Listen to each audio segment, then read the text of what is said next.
Um, uh, Please join me in welcoming Professor Hopkins, and we're so happy and grateful for you to be with us here today. Well, thank you very, very much, Professor Elfedin, for the kind introduction. And also, I thank the planning team for inviting me to be part of this third International Symposium on Educational Research. In my talk, I'll cover the need for and the historical relationship between education and sustainable development, and then I'll move on to address the call for transformative changes to education to answer the triple crises identified by the United Nations General Assembly as equity, quality, and relevance. And so I'll also speak, of course, about education for sustainable development, what it is, contextualized as a purpose of education. And then some words about including the need for transdisciplinarity. I'll speak of the role of leadership. I heard other speakers mentioning this as well. It's a unique form of leadership, as we're bringing about change not so much from a clearly understood vision of a sustainable future, but more from what we must stop doing, what we need to move away from, and somehow learn our way forward together. So different concept of leadership. And of course, the roles of research will be infused, and for most of you, quite self-evident, and throughout the whole talk. And then hopefully be some time for questions. So let me put up the first slide. And as we mentioned, I am at York University in Toronto, Canada, where I hold this UNESCO chair and have held it now for about 25 years. But the task is of reorienting education to address sustainability is becoming more and more important by the day, as we try to seek both quality and relevance in our school systems, our education systems really at all levels, from preschool to university, in workplace training, and even lifelong learning. Because there are global challenges and opportunities out there. First of all, the challenges. We look at how do we going to prepare for roughly 20% more people, as we've already passed the 8 billion like. How do we address the social issues of poverty and exclusion and so on, and using less of the world's natural resources? Just think of the need for energy as the world warms up with climate change, the need for air conditioning, so on, and for over longer periods of time. How do we create the employment and so on? So while we often look at this, what is the role of educators? Because this is the world our students will move into and inherit from us. I mean, so we have to look at it both as challenges and negative. How do we prevent many of these things from happening? How do we at least reduce the impact through mitigation? And how do we actually adapt to what's going to happen? But if we look at it not only from the challenge, but from the opportunity, because much of this is going to generate the jobs of the future. As we reorient our education system to address urban planning, the changes there, to address the influx of new societies moving into our own turf in our own area, what needs to be done in the way of the social sciences, and so on. Now, as I say, because we need to look in the future, the World Economic Forum every year puts out sort of the challenges, the threats to our future. And if we look at this year's, Currently, within these 2 years, the red is a social challenge. It's really a social and economic, the cost of living crisis that is out there, that is threatening to topple governments. We have political parties and so on who are claiming that they will reduce the price of gasoline, they'll reduce the cost of housing, they'll provide more housing, cheaper food, and so on. And realize, an intelligent person realizes that most of these are world crises, and something can be done. But because of that, we have a threat to political stability. The green ones, that's environmental largely, but it starts as environmental, but soon becomes a social crisis and then becomes an economic crisis and so on. So for 2 years out, right now and for the next 2 years, it's the cost of living, natural disasters, the number 2 place, and geopolitical confrontation. We see the East and West, North and South, and well, in your region, you can certainly see the geopolitical confrontation and so on. But if we look 10 years out, when our students are going to be out there, you can see it is largely environmental that is being predicted. The failure to mitigate climate change, the failure to actually adapt to climate change, the natural disasters, extreme weather events, and so on, biodiversity loss, ecosystem collapse, and then finally, again, a social change, large-scale forced migration. And so these are the things that we need to, that are out there. And how does the world address them?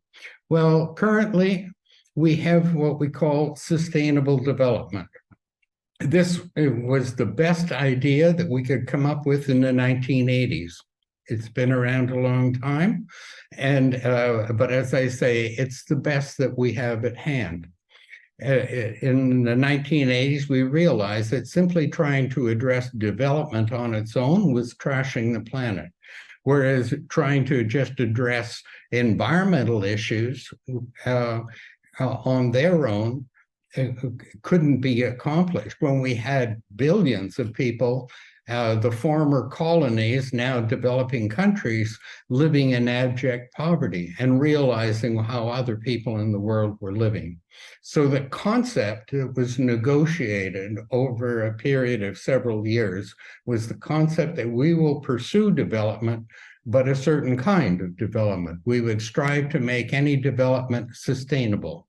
The definition from Brundtland Commission, sustainable development would be development that meets the needs, not, as Gandhi said, not the greeds, but the needs of the present without compromising the ability of our future generations to also thrive. I like the definition of an African indigenous elder. His definition was simply this: enough for all, forever. Enough for all, forever. Now, think of the discussions you can have at any age of what is enough. And the idea of for all, coming from an indigenous perspective, you can realize this is not just about the people in his tribe, not South Africans, not Africans, not limited to humans, but all life, for all. And then the intergenerational responsibility that goes with indigeneity, the idea of forever. Now, I think in another context, I like the idea, because in a northern developed world context, enough kinds of things, stuff, you know. I like the broader context of well-being that goes way beyond well-off, right? And financial well-being. I'm talking about meaningfulness in one's life, being able to cope with how you won the birth lottery, you know, male, female, person of color, what year. I happened to have been born at a time when I never had to go to war. I was born with good health, and so on. So the idea of being able to cope, to relate, and so on, and find that meaningfulness in one's life. I like that almost a bit better. Now, the idea of education, though, with sustainability has been around a long time. After the Second World War, one of the first things the United Nations did was to create an international agency as part of the UN that looked at education. And so UNESCO was one of the first of the institutions. UNESCO, the United Nations Education, Scientific, and Cultural Organization, was there. And in 1987, when the world agreed on the concept of sustainable development in our common future, education was identified. And during the 5 years from 87 to 92, as the world tried to negotiate and sort out, how do you implement sustainable development? Clarify, sustaining what and for whom? All of these things. And how would we go about it? And so they came up with the first implementation plan called Agenda 21.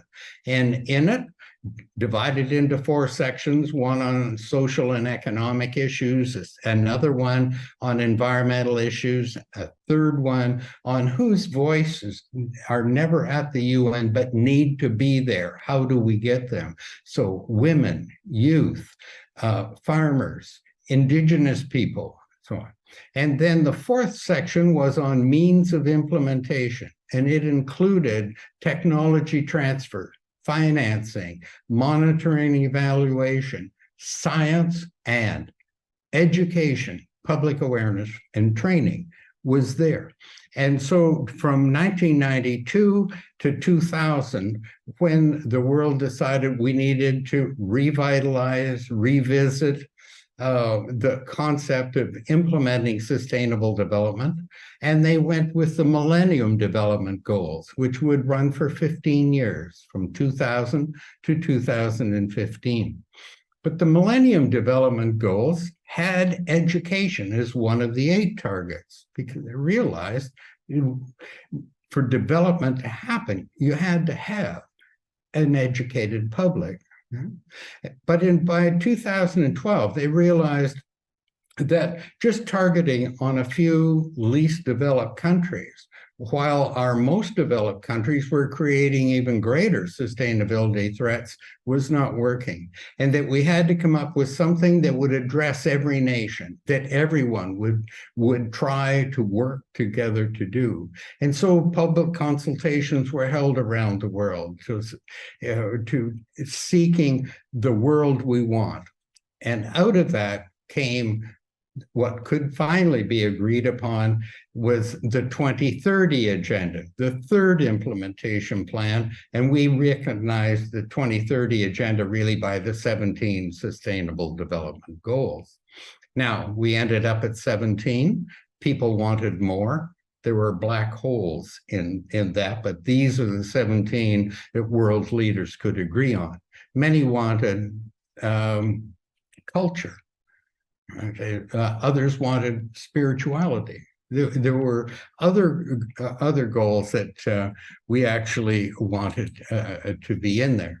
But through it all, I'm saying this historical context, when from 1990, they realized for development, and we had education for all. And I think many of you who are watching who have been around some time as researchers, you probably conducted research on how to improve the education, particularly in developing countries. How could we get up to everyone having at least a grade 6 education? In 2000, with the Millennium Development Goals, once again, education was there, but particularly for developing countries, et cetera. But in 2015, we look at education across all nations, and we are trying to address the issues, inclusivity, of equitable, of quality education, and so on. So we have education now, with its own particular goal and SDG 4, and with its own particular targets, but embedded within the broader context, not out on its own like education for all, but integrated within this whole idea. We look at all the 17 goals is almost like the idea of a patchwork quilt. One patch doesn't keep you very warm, but working together, integrated, this is how we must adapt. But looking at it in a broader perspective, as you know, sustainable development first began with trying to balance environment, social issues, economic issues in some kind of balanced approach. Now, the new one, we look at society has become through 5 Ps, and let's put it this way. So society has become people, environment has become planet, and economy has become prosperity. But we've added to it seeking peace. Seeking peace. It was very wise, I think, back in 2014, 2015, for countries to agree that peace now had to be a part of it. And also what has changed is the idea of partnership. This is no longer just about countries negotiating or provinces within or states within countries negotiating. No, this has to be an all hands on deck approach. We need to have the private sector. We need to have non-government organizations. Public sectors of government should be welcome, but so faith-based groups and education, the world's education systems need to be there. As I mentioned, they have each of them have targets and indicators. And the targets, of course, for education, if we look at it now, we've moved from 6 years of education to 12. Access to early childhood and sort of affordable tertiary education, eliminating gender disparities and so on. But the one I want to talk about more is 4.7, knowledge and skills for sustainable development. What is education for sustainable, or the target 4.7? It talks about, when you open these up, it talks about and through education for sustainable development, to developing sustainable lifestyles, human rights, and so on, and also addressing global citizenship. These aspects are extremely important because the United Nations General Assembly now on 3 occasions has identified the same as what we found back with the Agenda 21, that education was key. It was a vital means of implementing sustainable development as both an integral element, 4.7, one of all of SDG 4, but also it's the key enabler of all the other sustainable development goals. So UNESCO looks at it as sort of this holistic approach.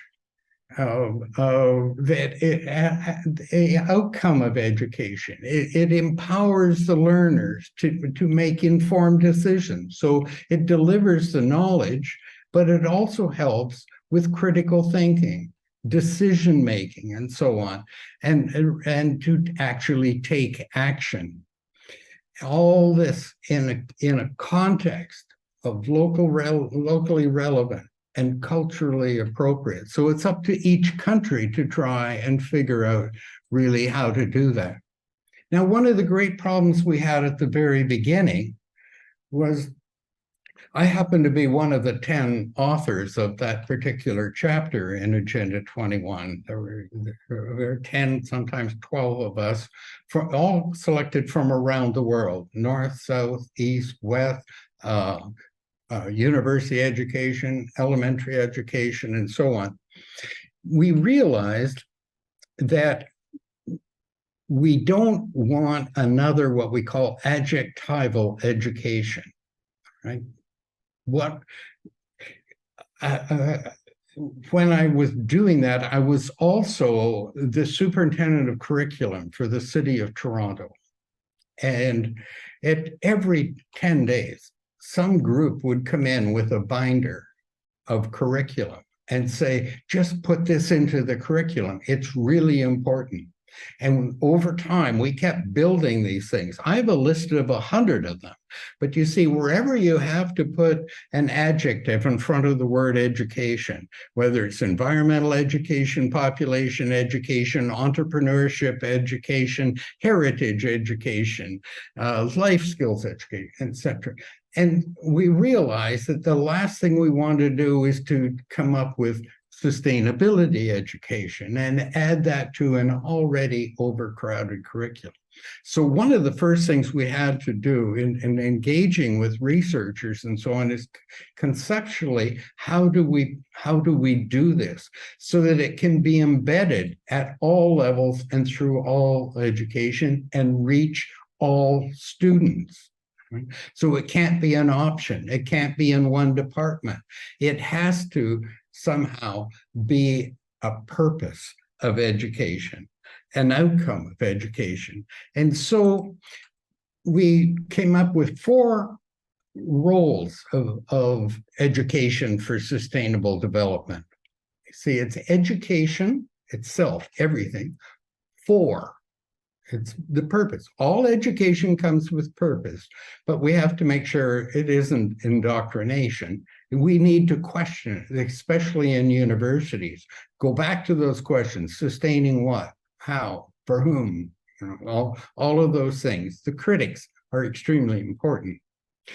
But what we did was we came up with 4 thrusts. The first one being access and retention in quality education. When we were talking, one of the university professors from the north said, what we really need is much better recycling education. If everyone could recycle really well, this would be great. And the dean of the Faculty of Education in the University of Cairo in Egypt said, I have several 100,000 children who are very, very good at recycling. They live in the dumps of Cairo. They need an education. And so the first thing we said, okay, access and retention in quality education. And it's up to countries, of course, to determine what is quality. But the second thing was recognizing it was our most educated countries that were creating some of the greatest problems. And what we needed to do was to reorient the purpose. Now we're calling it transforming the purpose and the delivery of education, right, to address sustainability. The third one was public awareness and understanding of the concept, because education systems deliver this education on behalf of parents and on behalf of governments. And unless the general public knows and understands and supports the transformation, it's not going to happen. And also governments normally in a democracy won't do anything where they are going to, there's a threat of them being thrown out of office the next time because they move too far, too fast. Napoleon had a great line on leadership when he talked about never be out so far in front of your troops as the leader that you're perceived as the enemy, right? So what we have to do is to get the general public on board. And then fourthly, the training, where we do know how to do things better, train people. Teacher education. And so once again, desperately, we need to research into how do we train the world's 60 million teachers and the 40 million that are still needed, right? So how do we do that economically and concisely and do it well? So summing it up then, education for sustainable development is this holistic learning approach with a sustainable future, sustainability itself as a purpose of education, and recognizing it as that as the key enabler. Now, beyond education for sustainable development, we're also looking at transforming education. About every 25 years or so, UNESCO goes back and revisits. Why are we educating people? What is the purpose of education? You know, in 1996 was the last one that came out, and by the Dolores report, Learning the Treasure Within. And it identified learning to know, learning to do, learning to be, to become all you can, and learning to live together. Now, but over time, things have changed. We need to not only learning to know, but to honor up what we don't know, you know, as we try to control and run the planet through science. Learning the skills, learning to do, but how do we do things in a sustainable manner? Learning to be, okay, for the individual to be all they can, but not at the expense of others. And learning to live together. How do we live together sustainably and with others, where others are not just cultural others, but all of life, that vision from the indigenous person, living together with others sustainably. So now we're underway in reimagining our futures, right? And we're looking at changes of learning to be, but not at the expense of others. We're learning of strengthening the concept of education as a common good, right? And think of the research as to how do we shift and transform our education systems from the purpose of making the individual child all they can be, to look at the common good and intergenerationally, forming sort of a social contract of using education as a way of building and creating a more sustainable future. So this transforming education is becoming very important. Last September of last year, a huge summit was held in New York at the United Nations, calling upon the world to transform. And the world leaders who were there came up with outcomes from it. 92% of agreed we need to focus on recovery from COVID and worked on that. Others on rethinking 68% rethinking both the curriculum and the pedagogy to make the curriculum more relevant. And how can the pedagogy reach more people more deeply, and so on. And these were just some of the change they made. And out of it, two other outcomes, a greening education partnership. Some of you may be looking into that, where they're focusing, because many people think of this in terms of environment and climate change being that huge issue that it was identified by the World Economic Forum and many others, and so on. How do we actually green and address climate change as well as biodiversity loss? And how are we going to deal with digital learning, overcoming the idea of social justice and equity? But there are other questions that are within it. The whole idea of, are we transforming education to do better with what we're doing now?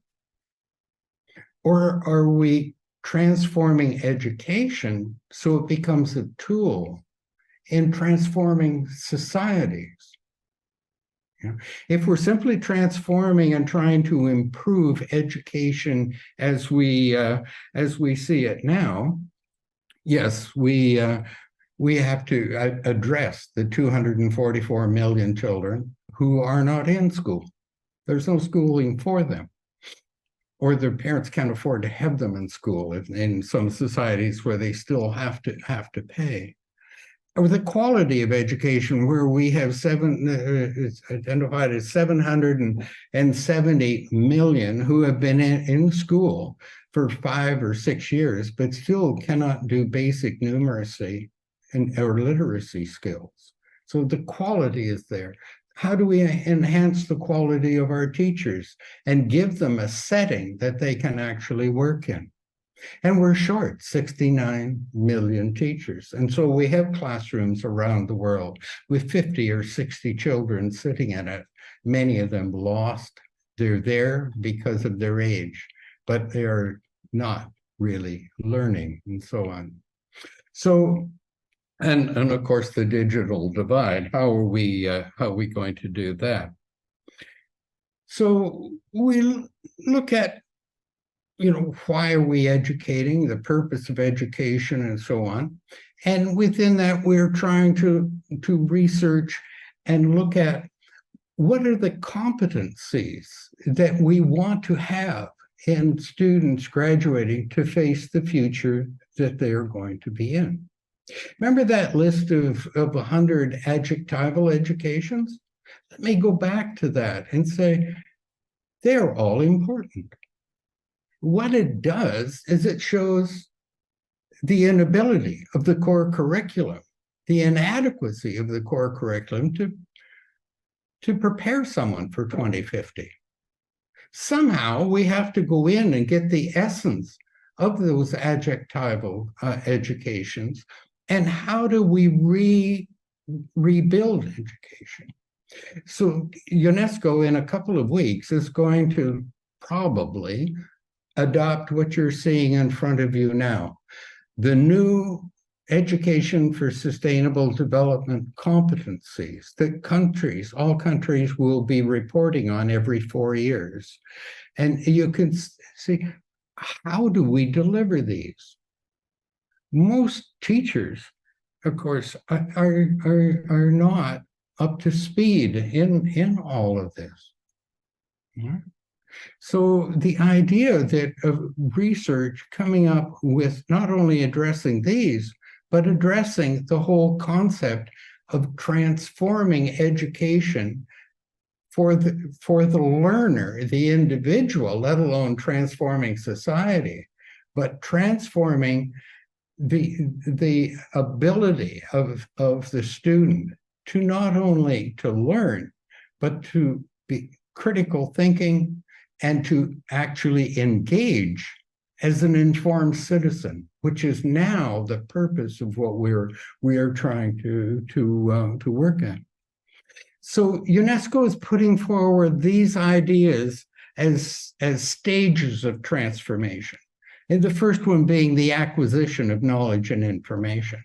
Now, we all know that simply acquiring knowledge does not mean you will act, right?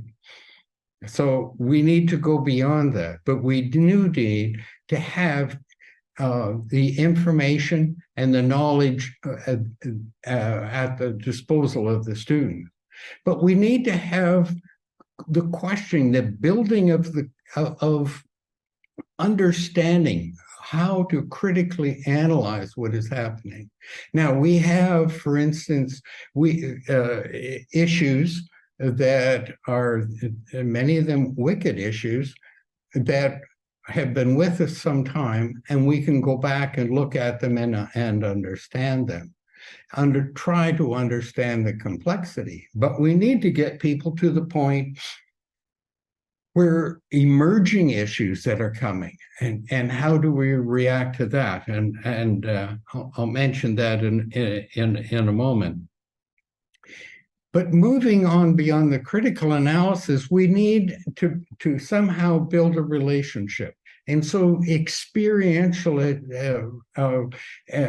exposure and hands-on. We know more senses that are involved, the greater and deeper the learning experience will be. Right? And so how do we orchestrate that into our teaching? Because what we're trying to do is to move people to act in the right way. And we want to do that through building compassion, empathy, and a relationship between the learner and hopefully this way, a knowledgeable, compassionate mindset will get them to move towards acting in a more sustainable manner.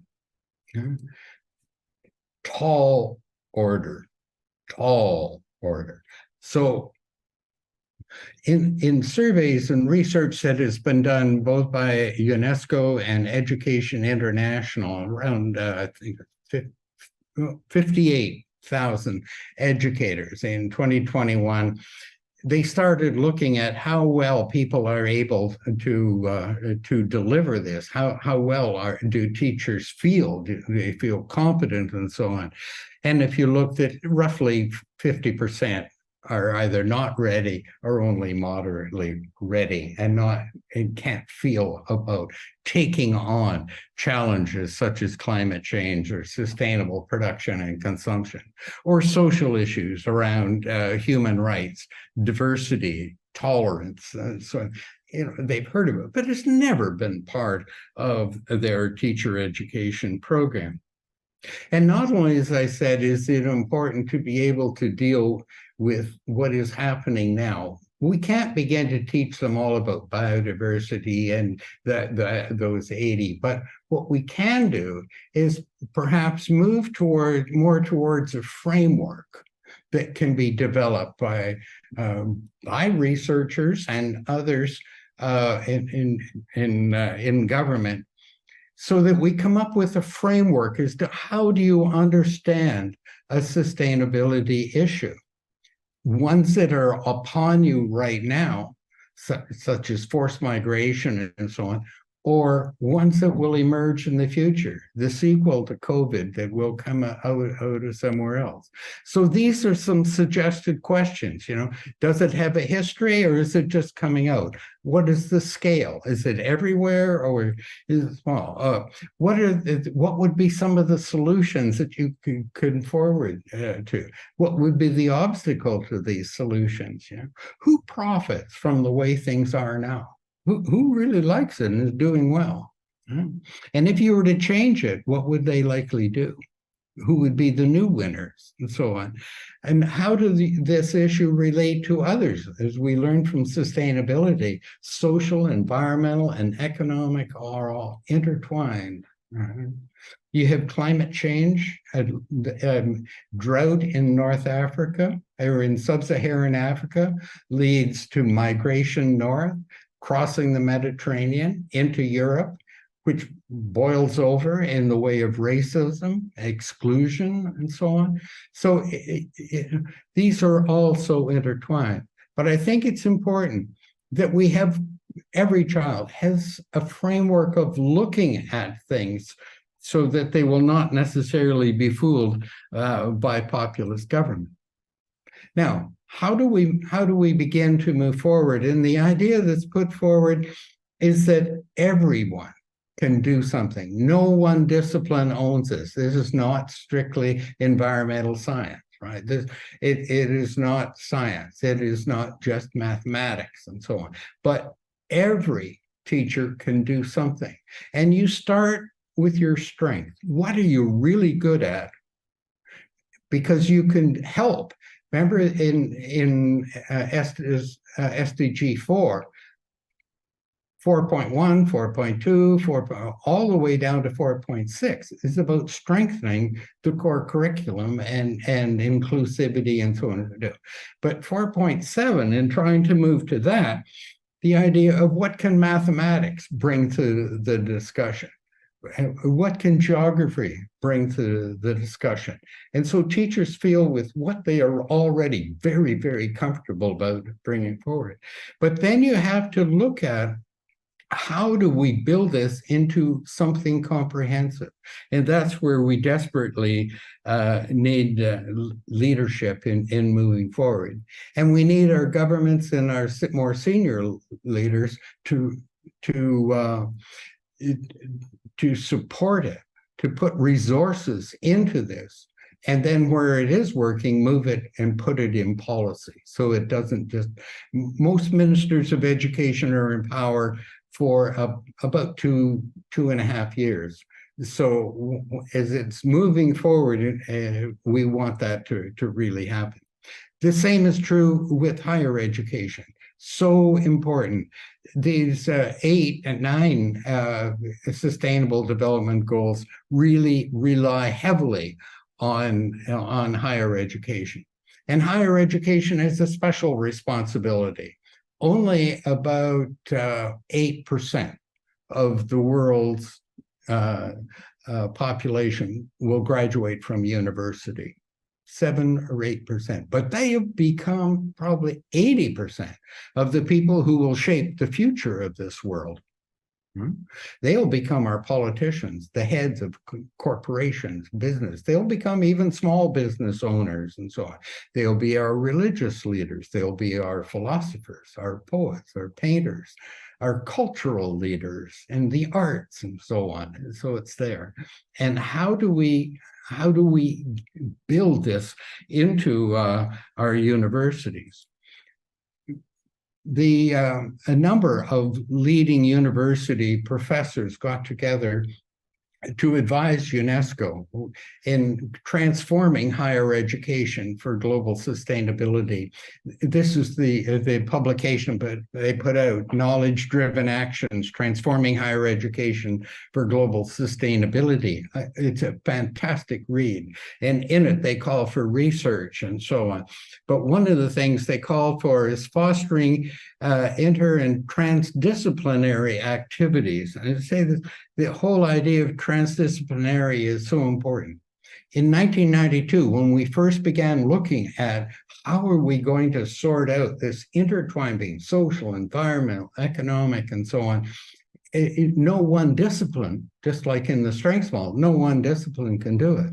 But when you get multidisciplinary, you learn from one another, but you're still learning to perfect your discipline.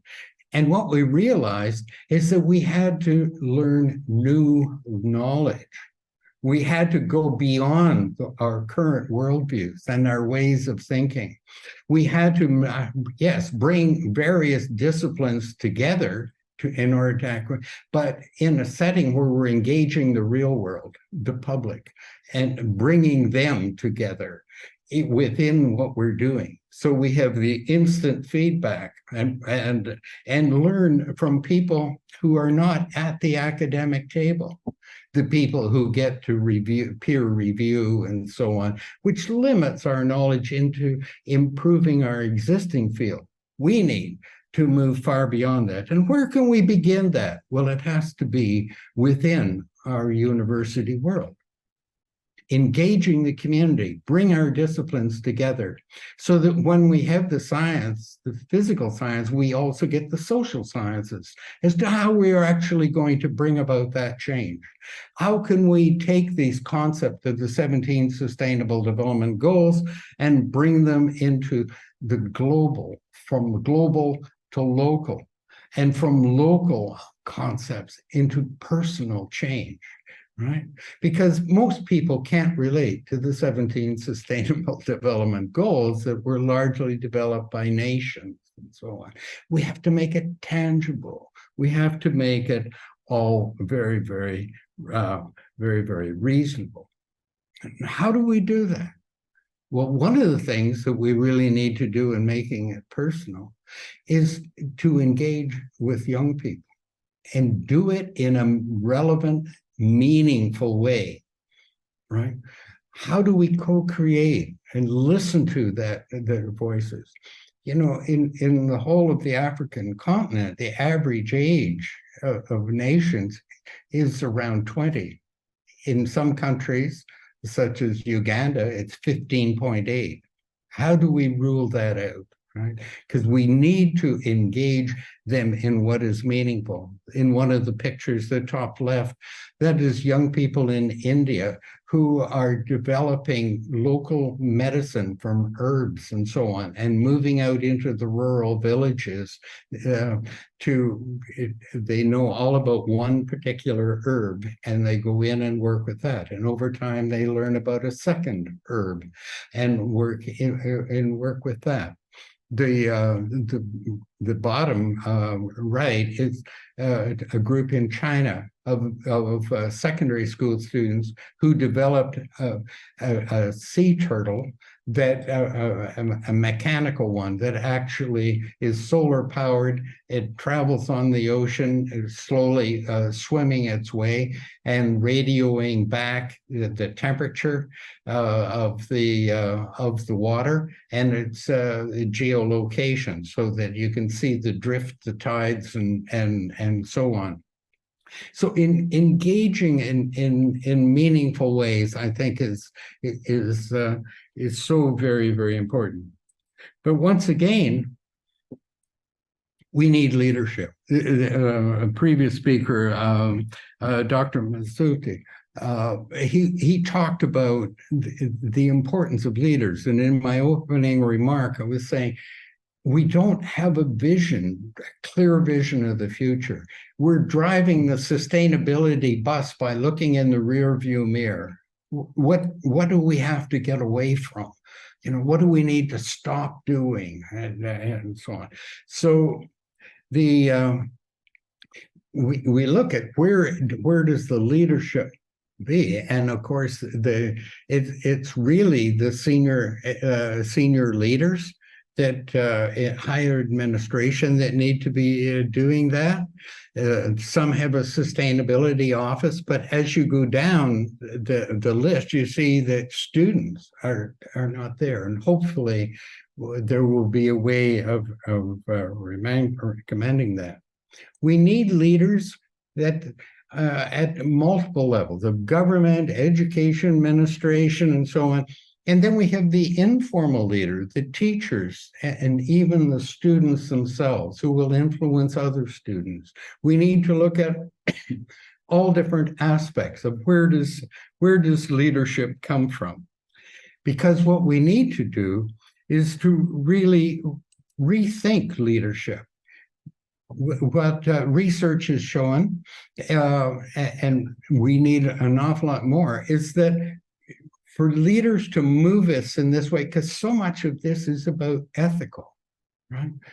Because much of sustainability is serving future generations as well as downtrodden. But often the people who can make the decisions are not really all that keen in doing it. It boils down to a lot of it has to be ethical, inclusive, collaborative, and so on. So these are the essence of where we need to be moving. And we do know, if you know, when I'm talking about transdisciplinarity, our universities all have tremendous research and people who are in the schools of business, and how do you transform non-government organizations. We need to have these people at the table. I highly recommend this free book that is out by Univoc, UNESCO, their section on vocational education and training, because there's a wonderful section at the end of it on monitoring, evaluation, and so on. And how do we move from a whole institution to a whole community and system approach? We need in this leadership not to working, if we look at the bottom left, where you have the leader who has a favorite, and they it's sort of isolated, to a communal kind of leadership, because everyone has something to put in, until the point where we have a whole institution knitted, where sustainability becomes a purpose of the institution, part of its branding, and so on.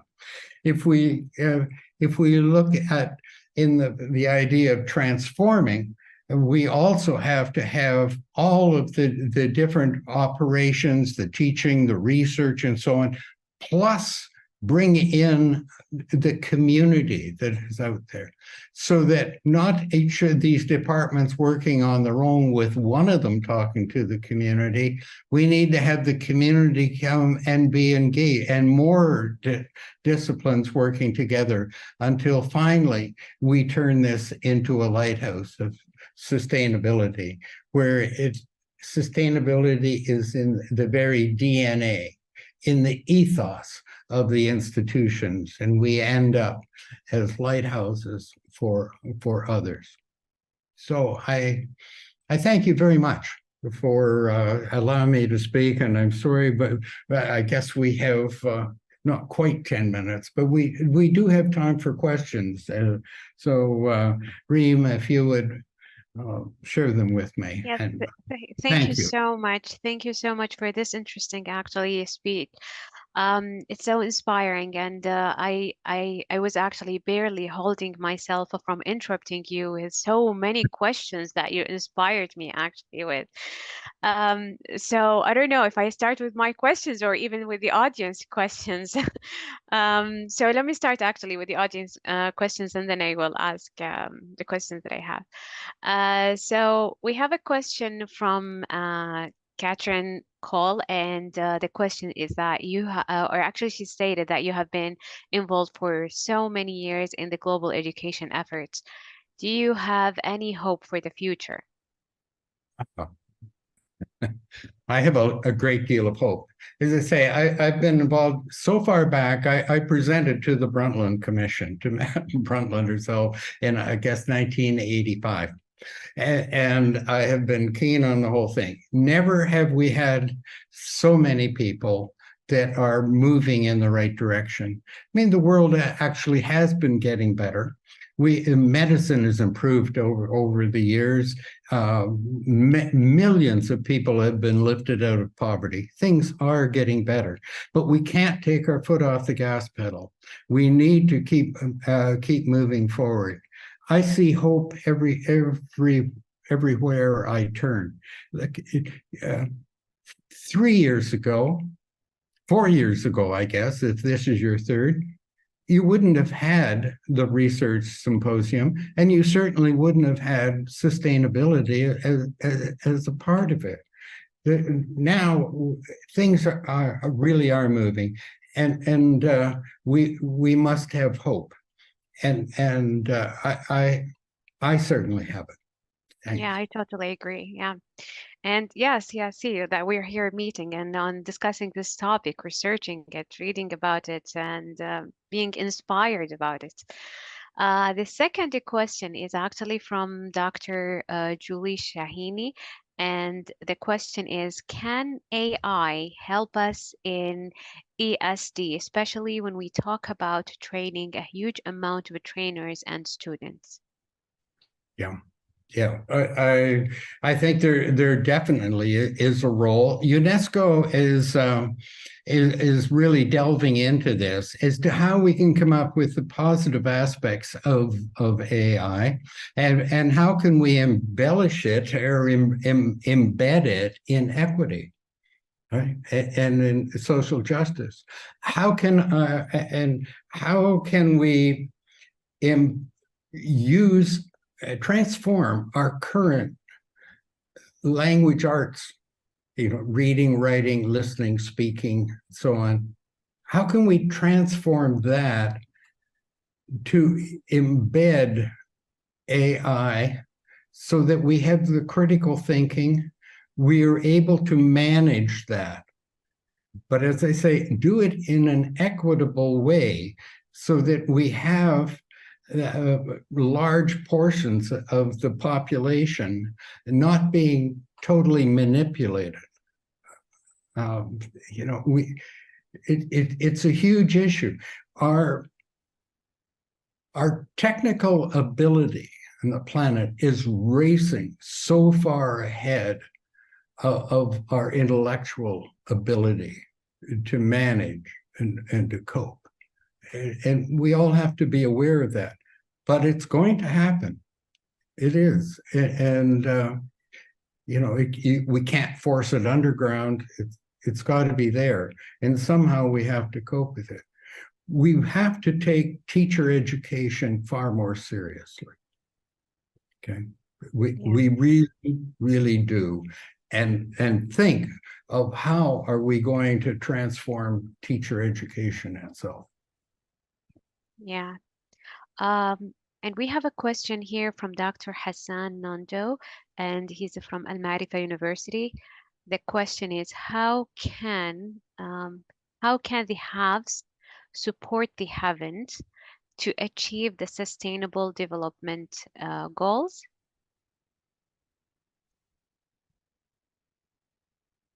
A huge question, isn't it? I mean, trying to come up with equity. I think it'll take time, but somehow we need to work with the social sciences to reframe well-being, so that well-being isn't based solely on things, our possessions, and our exterior show of wealth. We have to come up with new ways of treasuring a much more sustainable lifestyle and turning that into the essence of what well-being in the future is. And to do that is going to take that transdisciplinary approach, because simply asking people to give up their health care so someone on the other side of the planet has it, I don't think is realistic with our current mindset. So somehow we need to change our whole perspective of what is really valuable and who am I and what do I stand for. Those kinds of discussions, I think, have to start early and move forward. It's a great discussion, and thank you so much for the question. You've really got me thinking. Thank you. And we have also a question from Rohi Jan. What should be the role of professional societies with respect to the ESD? And for example, Association of Finance and Accounting, ACM, IEEE, Association of Architects and Organizations. Yeah, they're crucial. They're crucial. When I first began working in this, what I tried to do was go in my own locality in Canada, and I went to the Association of Language Arts Teachers, and I said, "Are you relevant or irrelevant in the future?" and of course, a number of them said, "Of course we're relevant." And I said, "How? What could be done?" And within each of the associations, there were a handful of people who formed a special interest group within their own. So the geography teachers, the finance, those who taught economics rather than finance and so on. And so that's in education context. But the professional architects around the world, they have sustainability. In fact, they realize that without sustainability, they're going to have a hard time selling their product. So you start with self-interest. It's like universities that turning off lights and turning down temperatures to save energy and so, because you save money. If you don't, no more gold stars for that. We have to go much deeper in a whole institution approach. We need to address not only what is taught, but the research, our whole operations. What do we model?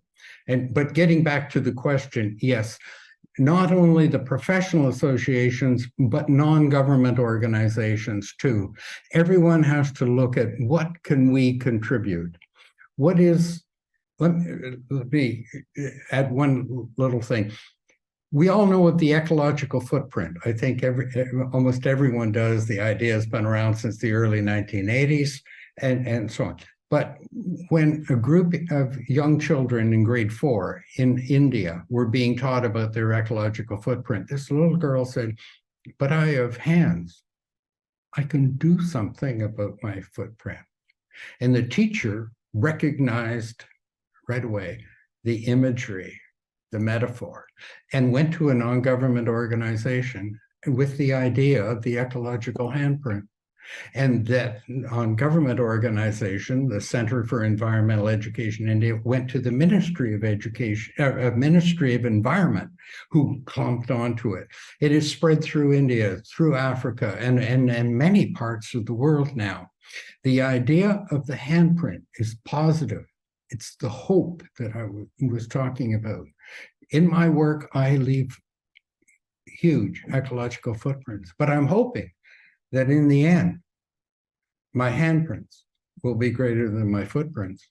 And the same with each of these professional organizations, that hopefully they can see their contribution to the future and to the quality of life of others.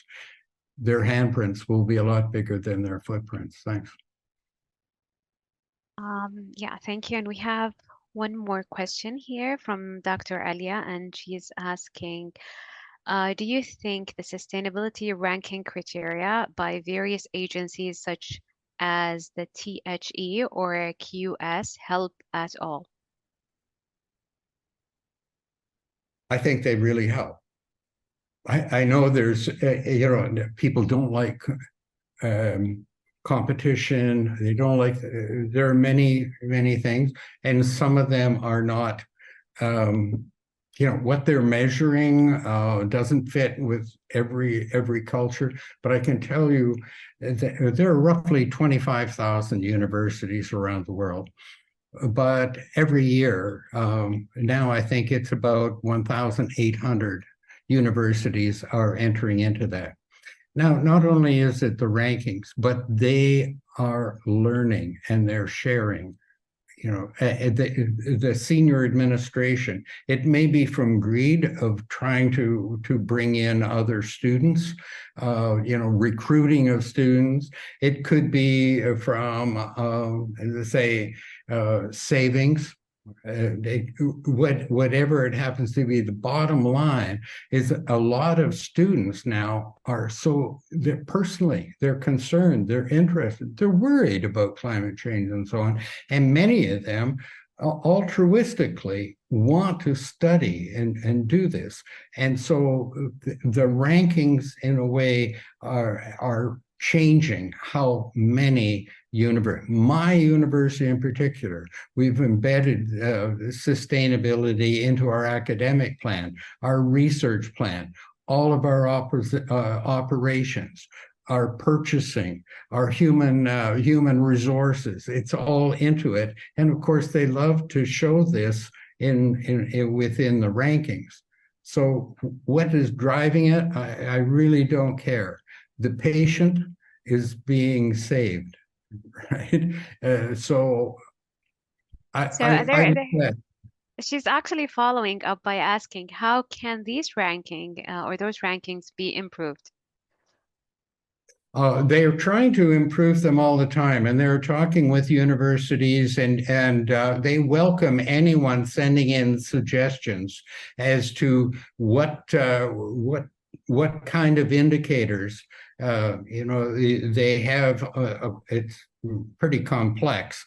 What I don't like about Times Higher Education is that they compete one against the other. I would prefer that there were standards and people could work towards these standards so that everybody could be a platinum or an eagle or whatever the highest level is. So you would have different ones that you could aspire to, and then as time goes on, you raise the standards, but that everybody can get there, and you're not ranked 322nd, and that's not all that encouraging.